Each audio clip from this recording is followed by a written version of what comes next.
Hello again. Today I'm going to be doing a little flip through of one of my journals. So this is my creativity journal. This is where I write some of my favorite quotes from books that I read related to creativity and my work and being an artist. There's so many things about being an artist that I love, and there's so many challenges I think mixed in. So I chose this big book. Actually, I just got inspired one day after reading a quote, and I just wanted to craft something and collage it. So I did, and I continued because I got inspired, and it just brought me so much joy. So little by little, I added to it, and it became my little creativity journal. Actually, I've included all these little tags here because I couldn't find the pages. The way I like to use this book is whenever I have my little quiet moments to read and reflect, read something related to my work, because my work is my life and my work is my joy and my play, and it's mixed into everything. Sometimes I crafted a page related to a certain quote that I wrote and that I wanted to remember. And then I left myself lots of space to add to it, because that's what I love about my journals, is they don't have to be totally full. Actually, I can leave spaces and go back to them a month later, a year later, and still have space to write, which is what I love. Anyway, so I've crafted with cutouts from magazines, and then I take notes. Once in a while, when I read a book, I have a quote that speaks to me and I want to go back to it later or be reminded of it. I'll add it here. And sometimes I'll just add my feelings and thoughts about that quote rather than the quote itself. So this one was about awareness and heart expressions, or the pages, kind of like my journals, write me. And so I cut out things related to that. And if you can express your soul, the rest ceases to matter. That's from Hugh MacLeod. Nothing you write will lack meaning, because the meaning is in you. That's from Flannery O'Connor. And I continued, and for me, that meaning extends into my art and everyday life. I wish that I find patience enough in myself to endure, and the simplicity enough to believe, to build up my confidence, even in those difficult things. That comes through my solo rendezvous, my quiet times going within. So anything related to pages, journaling, writing. And then I also made a little box, actually just glued papers down, and each page, each topic has my quiet ambitions. So that's something, it's not harsh to-dos or things I should do or have to do, but it's ambitions, and they're quiet because sometimes it's just an inspiration, an idea, and I write it down and I let myself go with the flow when it's the right time to do it. And so this is related to this topic. So I like doing one page of flow writing, whatever comes to mind.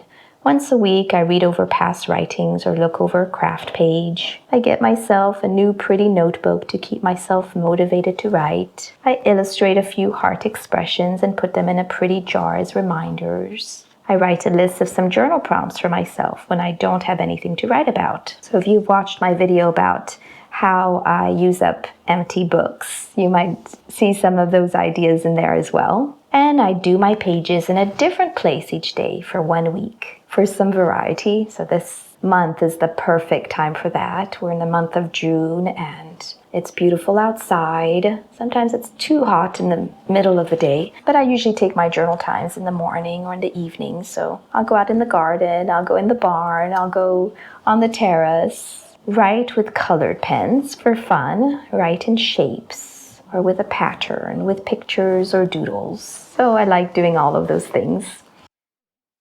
I'll do a quick run through. This might take a while though.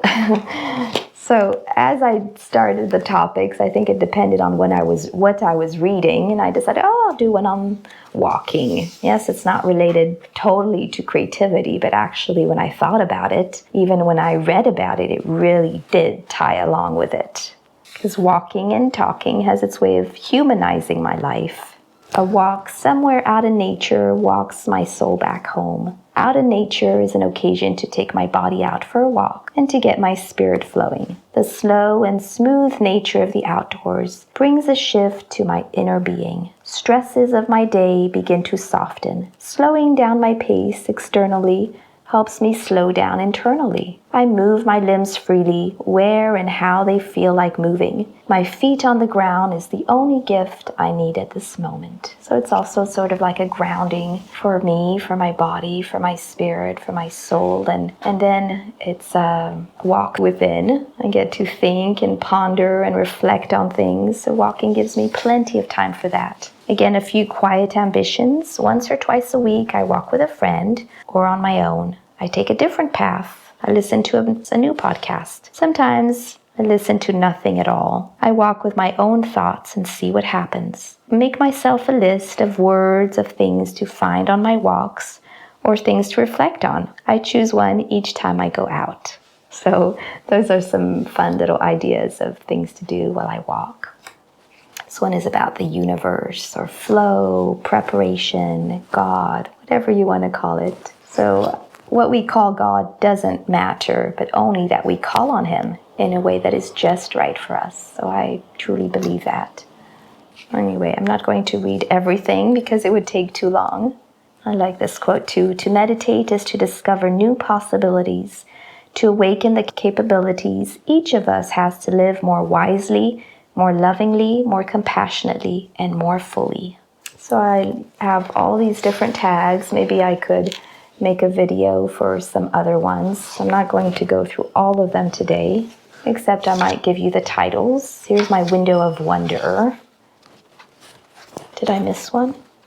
Oh yeah, here's my solo rendezvous. It's kind of like my playtime, play with possibilities.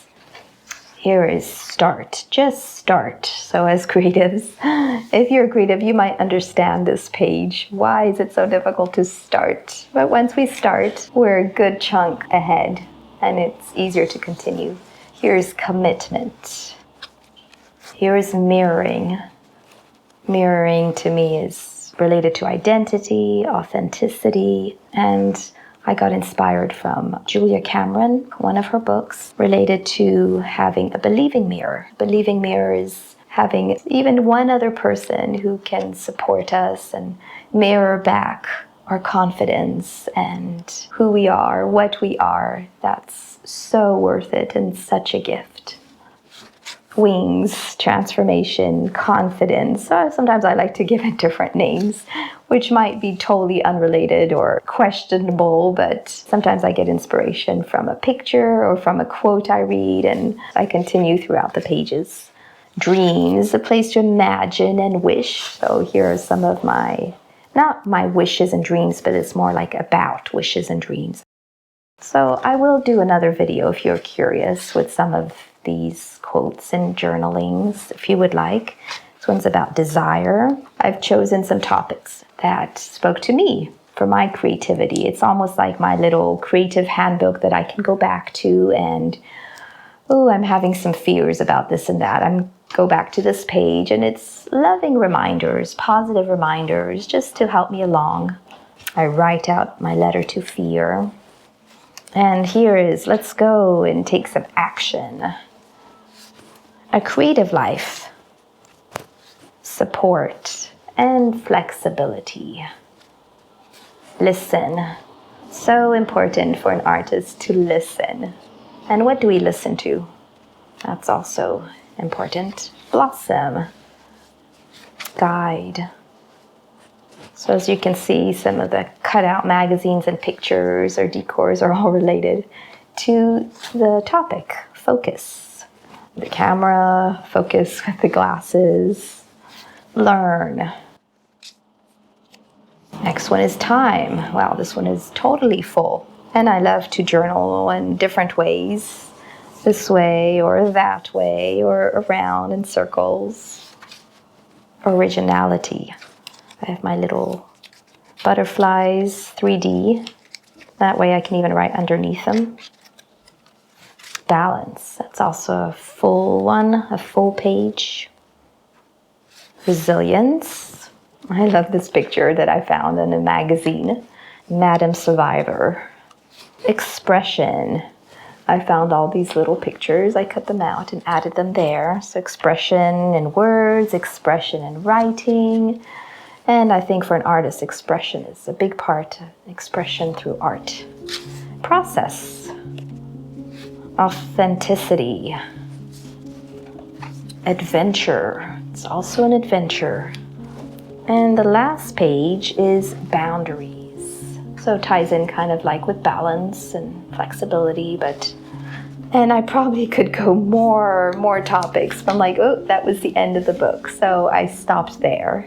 And I'm continuing to add in quotes and words and feelings and ponderings into this book. And it's like my little creative handbook, like I said before. Anyway, maybe I'll delve a little bit deeper into each page another time, but I hope that you like this little idea. And I encourage you to take a notebook, take an old book, take a craft book, and have a place where you can just write those words that you want to go back to. And it's such a joy and such a gift to yourself to be able to go back to it later on. All right, I'll see you in the next video.